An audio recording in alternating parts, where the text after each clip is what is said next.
Assalamualaikum warahmatullahi wabarakatuh. My name is Nur Najia binti Nazri, material number 20447. I am from Group 1.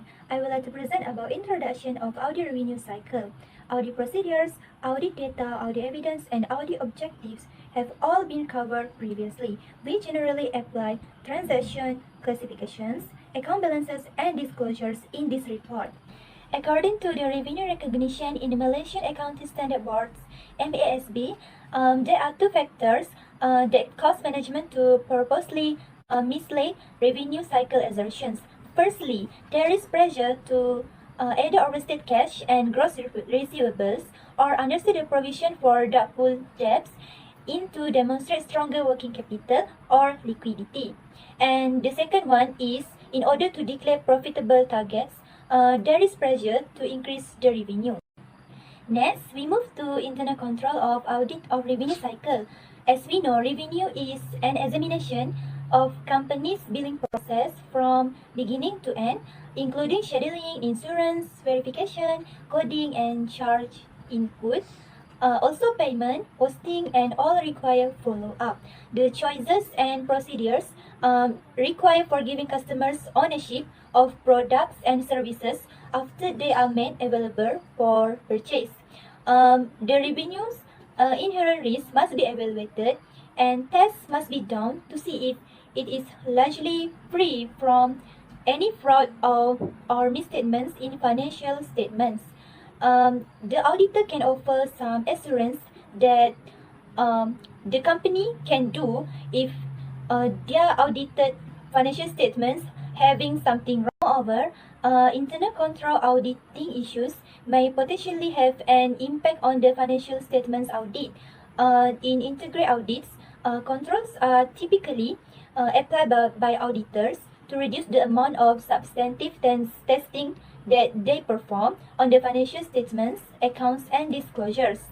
Any weaknesses in reviewing and testing the internal control will lead to insufficient testing of the accounts and disclosures in financial statements audit.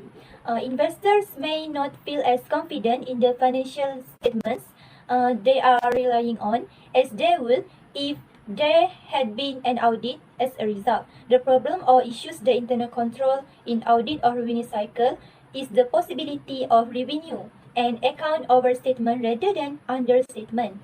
However, any positive results from such a test may allow the auditor to reduce the amount of substantive testing required to get assurance about the accuracy of account processing calculations. A variety of factors, including the effectiveness of internal controls, is management overrides, the nature of the industry, and others, all have a significant impact on the possibility of dip during the revenue and cash receipt cycle. Hi everyone, my name is Noh Farisha binti Masaridi. I will present regarding the accounting system and internal control of each activity. It is essential to conduct sufficient control for sales and receivable accounts since they impact the entire business. The first step in the sales order entry process is by accepting the customer's order. A sales order is the first transaction trail of documentary evidence. The authenticity of the order needs to be checked so that there are no fictitious transactions created or to ensure the occurrence of sales transaction. The control for the sales order forms must be pre-numbered to prevent missing order forms. Next, credit approval. Credit approval is entrusted to an independent department from the sales department to avoid making credit sales to customers with poor credit risk. A credit must be subject to the credit approval procedure for new and existing customers. A credit manager assesses a potential new customer by reviewing its financial records and other accessible data. Then, the manager will only permit credit sales up to the authorized credit limit. Hence, the credit approval procedure contributes to the audit objective of accuracy of valuation and allocation. Next, issuing goods. The approved sales orders will be forwarded to the warehouse where a storekeeper will manage the inventory. The storekeeper processes the approved sales order by prepare stocks for shipment.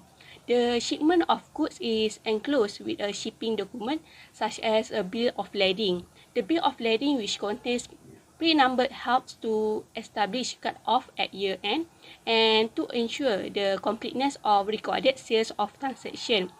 In addition, the bill of lading is a proof of the occurrence of sales transaction.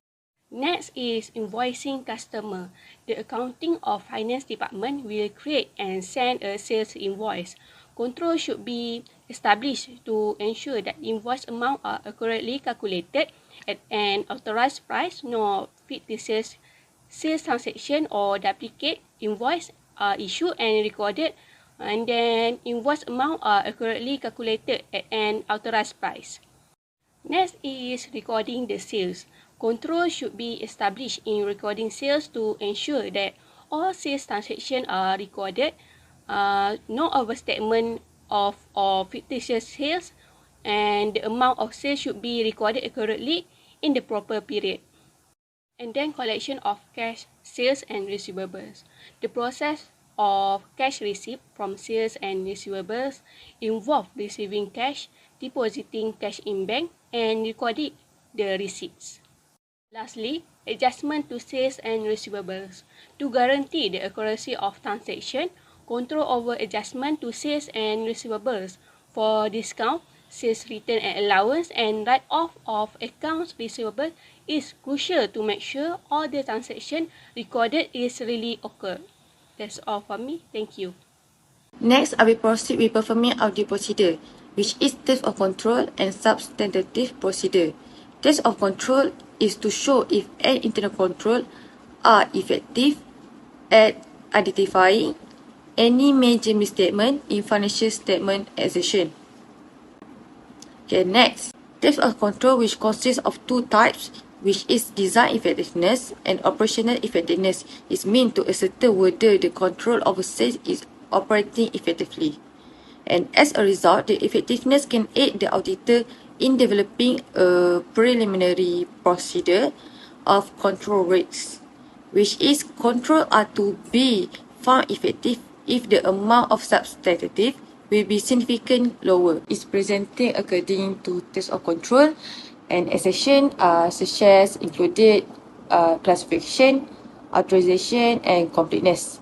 The existing occurrences completeness, query, cut-off, and classification of sales and transaction can be all established through operational effectiveness to ensure that the evidence gain is sufficient for each exertion. And for IT environment, we can be tested more easily with the help of computer-aided auditing technique CAAT, and all the evidence gathered and the conclusion drawn by performing audit, we can perform in recorded in audit papers. For substantive procedure will be proceed if the control of test is completed.